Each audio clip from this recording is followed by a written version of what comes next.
High friend केमन आछो तोमरा आशा करी भालो आछो आमिओ खूब भालो आछि। आज के आमि तोमादेर साथे शेयर करब शापला दिए दो धरनेर रेसिपि। और जारा आमार चैनेले नतून आछो तादेरके अनुरोध करछि एई चैनेलटिके सबस्क्राइब करे देওয়ার জন্য। तो चलो बेशी कथा ना बाड़िये तोमादेर साथे एई रेसिपिटा शेयर करे निই। फार्स्टे आमि शापलार बड़ा तैरि करब। तार जन्य शापलागुलो भालो करे खोसा छाड़िये निये धुए निয়েছি। धोয়ার परे आमि सामान्य परिमाण लवण दिए शापलार गाये লাগিয়ে নিয়েছি। আর এখন একটা স্টিক দিয়ে এইভাবে আমি ছিদ্র করে নিচ্ছি। এটা করলে বড়া ভাজার সময় কিন্তু খুলে যাবে না। তোমরা চাইলে ছোট ছোট করে কেটে নিয়ে স্টিক না দিলেও হবে, এমনি বেসনের মধ্যে দিয়ে তোমরা কিন্তু বড়া তৈরি করে নিতে পারো। এইভাবে দিলে কিন্তু দেখতে খুব ভালো লাগে, ওই জন্য আমি এইভাবে করে নিচ্ছি। আমি একই রকম ভাবে সবগুলো করে নেব। আমি সবগুলো তৈরি করে নিয়েছি। এখন এটা ভাজার জন্য একটা ব্যাটার তৈরি করে নেব।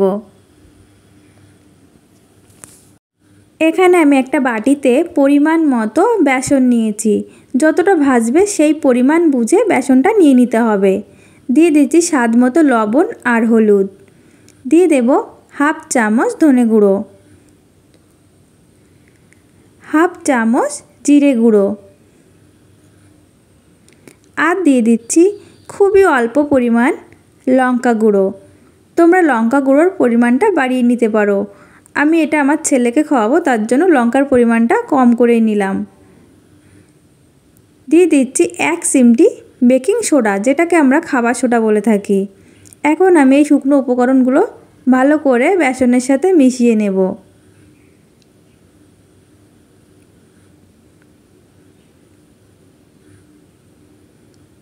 দিয়ে দিচ্ছি জল।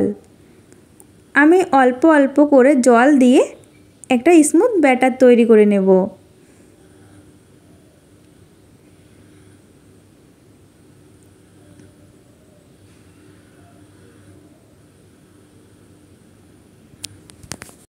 ব্যাটার রেডি হয়ে গেছে।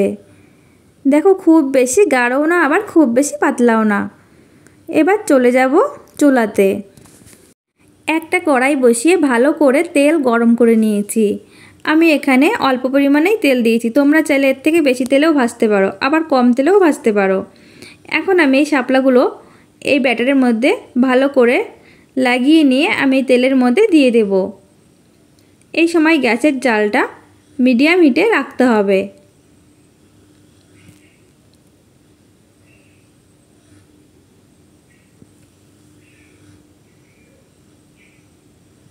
আর সাইড থেকে একটু তেল দিয়ে দিচ্ছি যাতে ওপরটা ফুলে ওঠে।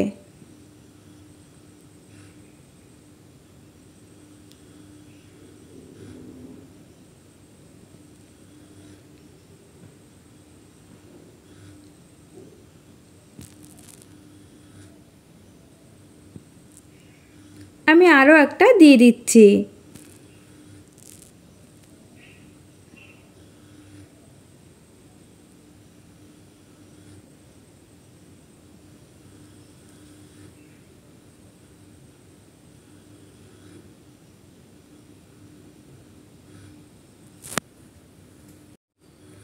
যেহেতু আমার কড়াইটা একটু ছোট হয়ে গেছে তার জন্য সবগুলো একবারে দিয়ে দিতে পারছি না।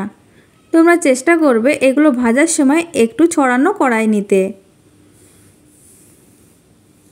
তো আমি আরও একটা দিয়ে দিচ্ছি। এইভাবে উল্টে পাল্টে আমি সবগুলো ভেজে নেব।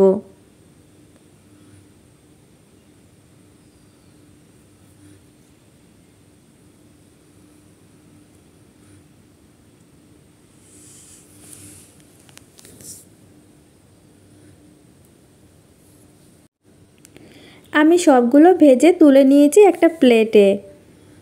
তো এই রেসিপিটা তোমাদের কাছে কেমন লেগেছে? আমরা কিন্তু সবাই জানি এই রেসিপিটা, তবুও আমি তোমাদের সাথে শেয়ার করলাম। আর তোমাদের যদি এই রেসিপিটা ভালো লেগে থাকে লাইক, কমেন্ট এবং শেয়ার করে দিও। এবার আমি তোমাদের সাথে শেয়ার করব এই ছোট মাছ দিয়ে শাপলার ঝোল। এই মাছে আমি আগে থেকে লবণ হলুদ লাগিয়ে নিয়েছি। আর এদিকে নিয়েছি এই শাপলাগুলো একটু ছোট করে কেটে আমি কিন্তু ভাপ দিয়ে নিয়েছি। এখন চলে যাব চুলাতে, আমি মাছগুলো ভেজে নেব। আমি চুলাতে একটা কড়াই বসিয়ে সামান্য তেল দিয়ে তেলটা ভালো করে গরম করে নিয়েছি। এখন আমি দিয়ে দিচ্ছি এই লবণ হলুদ লাগানো মাছ।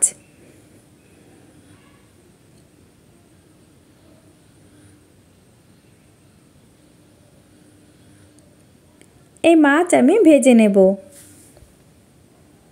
মাছ আমি ভেজে নিয়েছি, এখন তুলে নেব।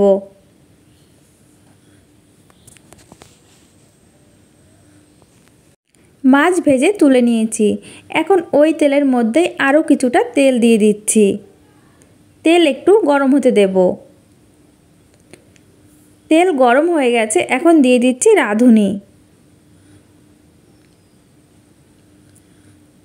দিয়ে দেব থেতো করা রসুন। আমি 12-13 কোয়া রসুন আমি থেতো করে নিয়েছিলাম। একটু ভেজে নেব যাতে কাঁচা গন্ধটা চলে যায়। এখন দিয়ে দেব 4টে চেরা কাঁচা লঙ্কা।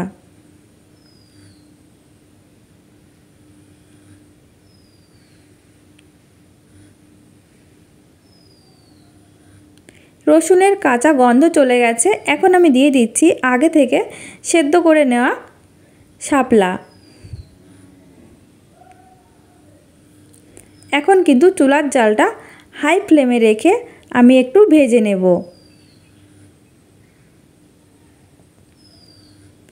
দিয়ে দেব স্বাদ মতো লবণ আর দিয়ে দেব হলুদ গুঁড়ো। ভালো করে মিশিয়ে নেব।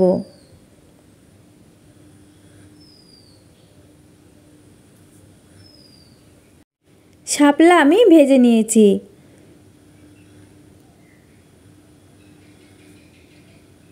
এখন আমি দিয়ে দেব জল।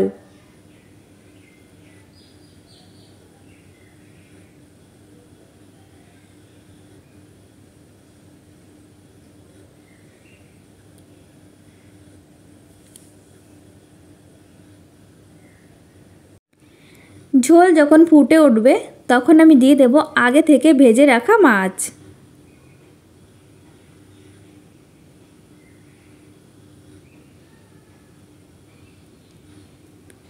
এখন আমি চুলার জালটা মিডিয়াম ফ্লেমে রেখে ঢাকা দিয়ে হতে দেব কিছুক্ষণ।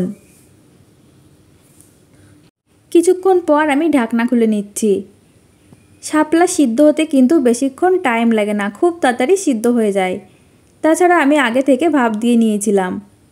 দেখো আমার এটা কিন্তু রেডি হয়ে গেছে। এখন আমি নামিয়ে নেব। এই ধরনের রেসিপিতে কিন্তু মশলা দিলে খেতে ভালো লাগে না, এই সিম্পল রান্নাটাই কিন্তু বেশি ভালো লাগে। তো আমি নামিয়ে নিয়েছি। তো বন্ধুরা, তোমাদের কাছে এই সিম্পল রেসিপিটা কেমন লেগেছে একবার হলেও কিন্তু ট্রাই করে দেখতে পারো। তোমাদের কাছে যদি ভালো লেগে থাকে লাইক, কমেন্ট এবং শেয়ার করে দিও।